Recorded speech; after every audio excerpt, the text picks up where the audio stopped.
She is known as the Grande Dame of downtown Bowling Green. The Capitol Arts Theater, located in the heart of historic Fountain Square Park, remains the gateway to arts and culture for the community.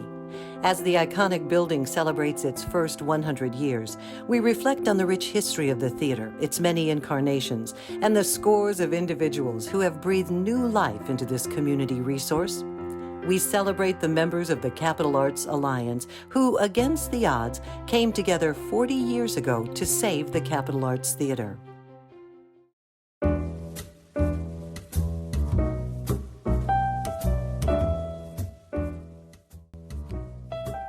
The building at 416 East Main Street began life as the Columbia Theater in the 1890s, featuring vaudeville entertainment and space for a millinery business.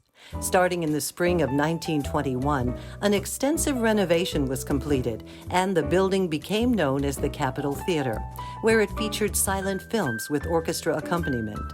Following a fire in 1932, the building reopened in 1939 as a movie house until closing in 1967. The limestone-encrusted building with its signature marquee in the center of downtown Bowling Green sat idle for years as shopping and strip malls lured people away from the square. And locations are just like people. They're born and they die and they flourish.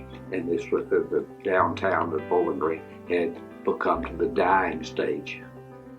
And the Capitol was part of that dying stage. In the late 70s, a group of civic-minded citizens began exploring the need for an arts center in Bowling Green. A survey of residents identified a need for performance, rehearsal, storage, and gallery space. The search began to find the best location to house such a facility. 3 existing properties were considered, and after a structural engineer gave the okay, it was decided that the vacant Capitol Arts Theater was the community's best option. Businessman Norman Lewis organized a meeting in the back room of his Royal Music Store to discuss plans to refurbish the Capitol Arts building, the first of many meetings to come. Norman felt like it was a good project. The town needed it. Certainly having a building of this size derelict on the square was not good. So the first challenge was, and we just took it one thing at a time. We had to find the money to buy it. And so I had luckily gotten to know Irvin Houchins quite well over the years. He used to live in Glasgow next door to my mother. So I went to Mr. Houchins and told him what we were going to do. And this is, I guess, pretty phenomenal price considering the price of things today. But the money to buy this, we only needed $35,000. But back then, $35,000 was a little bit more money than it is today. So Mr. Houchins, he wants to get the most for his money out of everything he ever did, and this was no exception. So he wanted to know in a lot of details about it and how we were going to, and I had to report to him periodically as the project proceeded ahead. So, but that allowed us to move forward. And then the other thing that was so critical, that when I look back on it, it's amazing to me that it happened. We had to have a governing body that was a part of city and county government, because the money from the state was going to fund the renovation of this, or at least that was our plan. So I have to give all kinds of credit to County Judge Executive Basil Griffin and to Warren Fiscal Court. And Charlie Hardcastle was one of the members of that court, because they did vote. And for county fiscal court back then was not like the county fiscal court you know today. It was not as progressive. It was to build an arts facility, that was just not a focus of county government. There were a lot of other things that were more important to them. But Judge Griffin saw the need for this project. And then Bernie Steen, the mayor of Bowling Green, also saw the need for the project, and his wife got very involved. Liz Steen was very involved in the Arts Alliance at that time. And so to their credit, they created the entity that made it possible for the money to come into Bowling Green from the state. Cohron credits the dedicated individuals who spearheaded the effort, including businessman Sam Hall, who flew a small group to Atlanta to negotiate the sale of the building from the Martin Theater Group, and former state representative, the late Buddy Adams, who helped secure the $1.3 million in state funds to begin the renovation. She remembers fondly a small contingent from Bowling Green making the trek to Frankfurt to receive the state check from then-Governor Julian Carroll on his last day in office. With renovation funding secured, the need to start raising funds for programming and support services began in earnest. The Capitol project was overseen by the Bowling Green Arts Commission, a quasi-city-county governmental agency, and around this time, the Capitol Arts Alliance was formed. The first Arts Commission, I think, was in 77 or 78. The Arts Alliance formed in 76 or 77. And then later on, when we say the Capitol Arts Alliance, which might represent two different things to some people that were working on this in the early days, in about 2004 or late 90s, Harvey Johnston reformed the corporation and combined the Arts Alliance Board, which was the 501c3 fundraising arm, with the Bowling Green Warren County Arts Commission. So that from the late 90s, early 2000s, it became the Capitol Arts Alliance, and both boards were merged. The Arts Alliance was, I would say part and parcel of the success of the whole operation, because they were our volunteer arm. Name something that people do to raise money, and we did it. Fashion shows, chili luncheons for the men who work downtown, parades, St. Patrick's Day parades, so on and so forth. Anything you can think of that would raise a few dollars, we did. But in 1981, it opened to the public, and it looked really good, much like it does now, and it took off. That was kind of a starting of Renaissance downtown. And also that was the beginning of really burgeoning arts organizations. Fountain Square Players. We had an orchestra then, not this one, but, all kinds of visual arts organizations and dance schools, and this became their home. They were called the affiliates. In its 40 years of existence, the Alliance volunteers raised funds through events like the annual Capitol Gala, fashion shows, lunches, picnic pops, school day performances, and the Red Stocking Review. Volunteers manned ticket counters, scrubbed floors and toilets inside the theater, and worked tirelessly to keep the funds flowing in support of the Capitol. And we were all together, particularly several women became ushers for us during performances, and that was very valuable. Sometimes we had a volunteer as a ticket seller who sat out in the box in front, and that could be cold or uncomfortable. They gladly did that. Then I would say the Arts Alliance created enthusiasm among themselves, and of course they came to many of the performances that we had during the year, dragging husbands along sometimes, I'm sure. The Red Stocking Review, prime example. Big show, and it was all local people. And you had one guy came in out of town who produced it, but the rest of it was all local talent. And it was just a big time. Everybody had a great time. 2 nights. Wonderful time, made all kinds of money, and it helped keep the Capitol vibrant and get the ghost out for a while. I remember volunteering for the fashion show that we had at the Iron Skillet, which will always be the fun event. The Iron Skillet at that time, it was on Scottsville Road close to the airport. It was closed on Sunday nights, so we had the run of the entire place. Our volunteers all brought desserts, which has been mentioned. We ran out of desserts. Liz Steen was the master of the kitchen. Turns to me and says, call Baskin Robbins, order all the cakes, call Yellow Cab, have them pick them up. So I did exactly what she said to do. I stood at the back door. The cab driver came 4 cakes deep, came in the door. He was the chef. He let us know that he was a cook on the Navy, and he started opening drawers to find the knife and spread the icing from Happy Birthday Melinda until a beautiful hue and cut the cakes, and we kept serving people. It was such an exciting evening that people drove by Scottsville Road that were coming into town, and they came in, paid the ticket price, and became our guests that evening. My husband and I both, Dave and I both, Regina asked us to chair the Picnic Pops in 1989. At that time, huge success in Louisville. And we waited a few weeks for them to send us their notes and finally realized we're just going to put this together ourselves. Enlisted tons of volunteers, of which no one said, can't do it, call someone else ever. It was out at Hobson Grove, where the Hobson House is.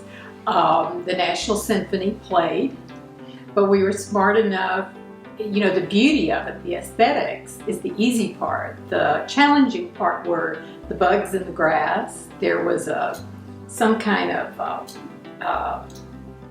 plant nearby that had an odor that we worked on many nights with Kenny Webb, who was our grounds chair, to finally come up with bubble gum as the aroma for the evening. We sprayed daily to keep the flies off, with this being in June. But I brought the program only from the standpoint of how many patrons and acknowledgments and committee members we had. No one said no. That was the beauty of the Arts Alliance. The best way to describe it, it was a car going maybe the wrong way down the street, but you wanted to be a part of it, you wanted to be in it. The excitement of raising money for this, no one said no.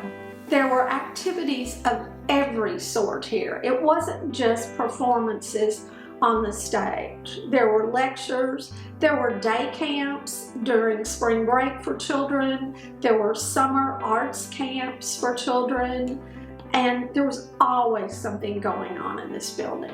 One of my favorite things was to unload the school buses, and I'm jumping ahead, but that's another thing we did, was daytime performances for children in school.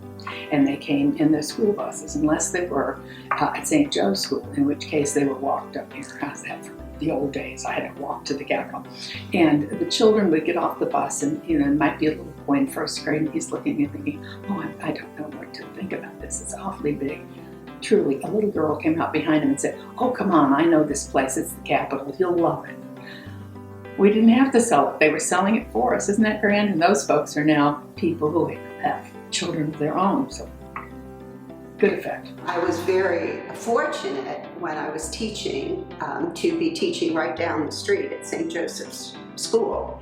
And believe it or not, we were allowed at the time to walk kindergartners from St. Joe's down here for the school day performances.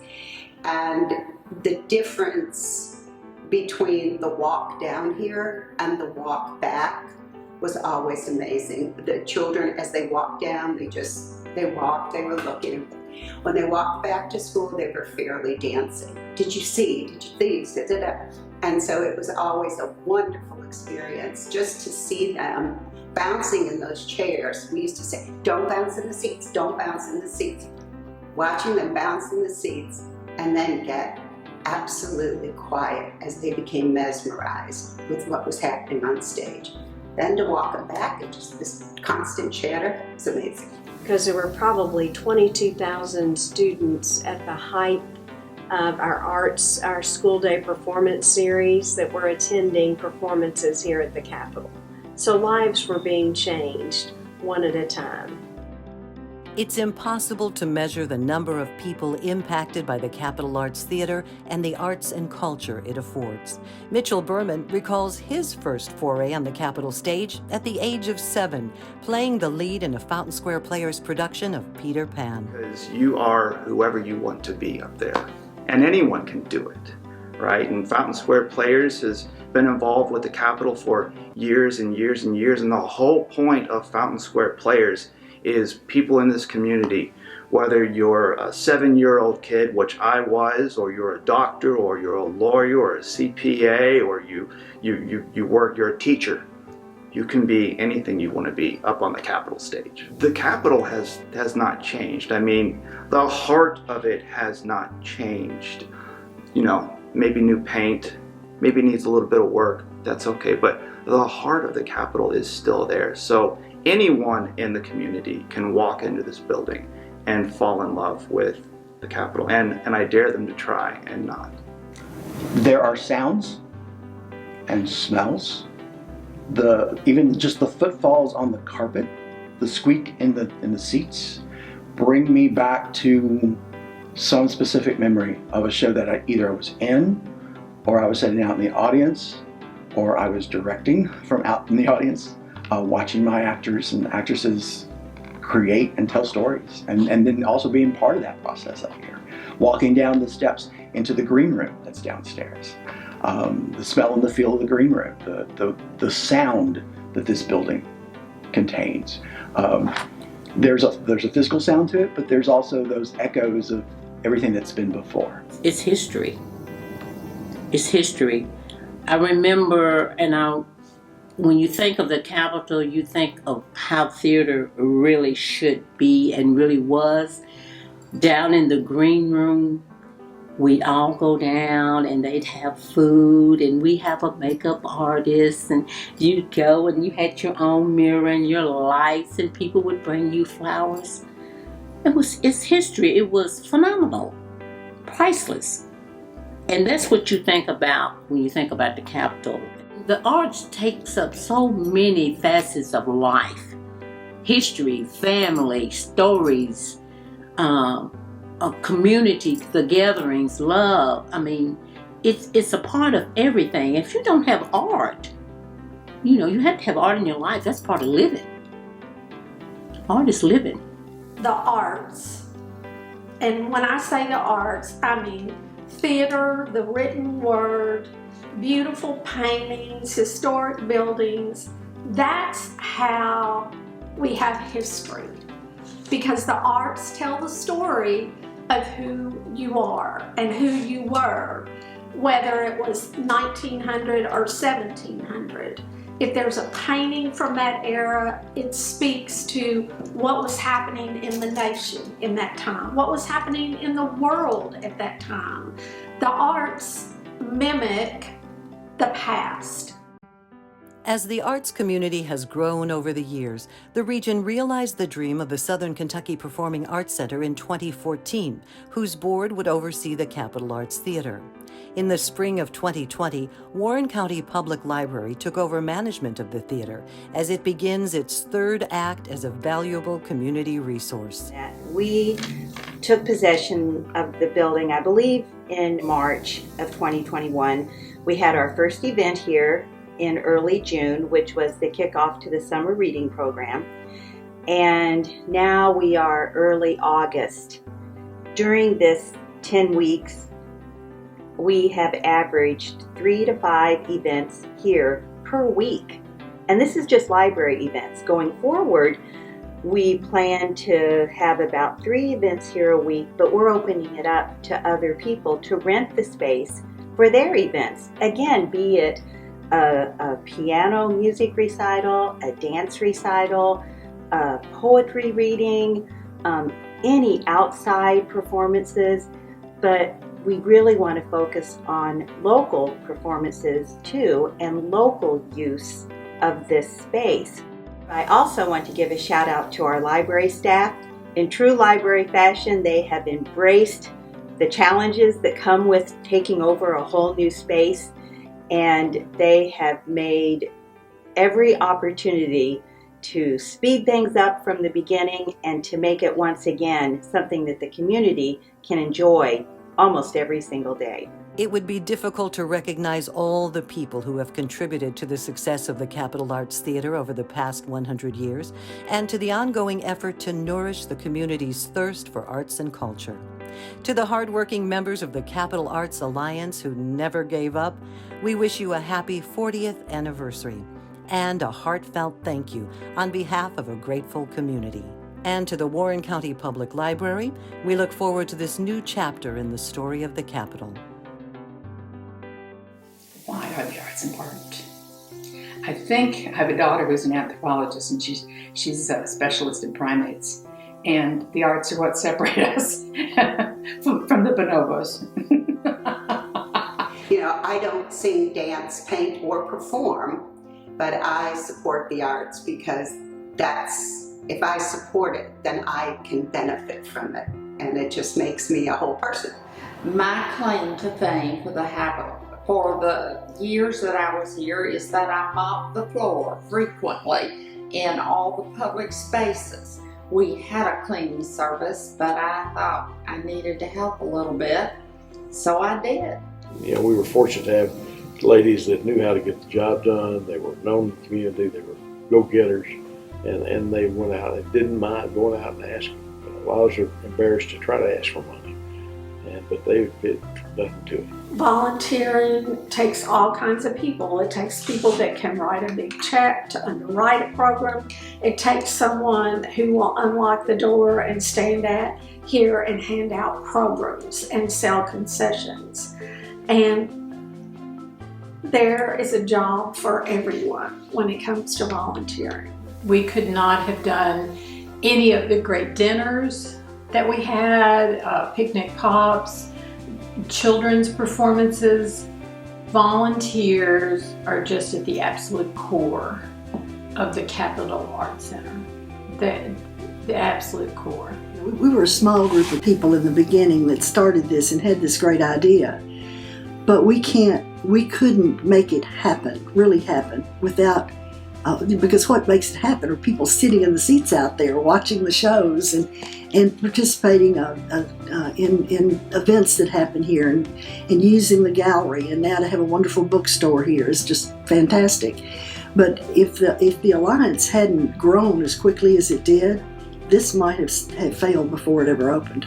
We have this opportunity as well as sort of an obligation to round out the living experience, and the arts are a big part of that, whether it's music, theater, dance, whatever it is, that it just increases the quality of life for the people in a community. Well, I think it's exciting that now that the library will be helping the county and city take ownership of the building and run it. I know that it will be great for their facility as well, because they do so many wonderful community outreach projects and have great support for their projects as well. So I think it again gives everybody a sense of peace and just joy that the Capitol remains a thriving building in our downtown square.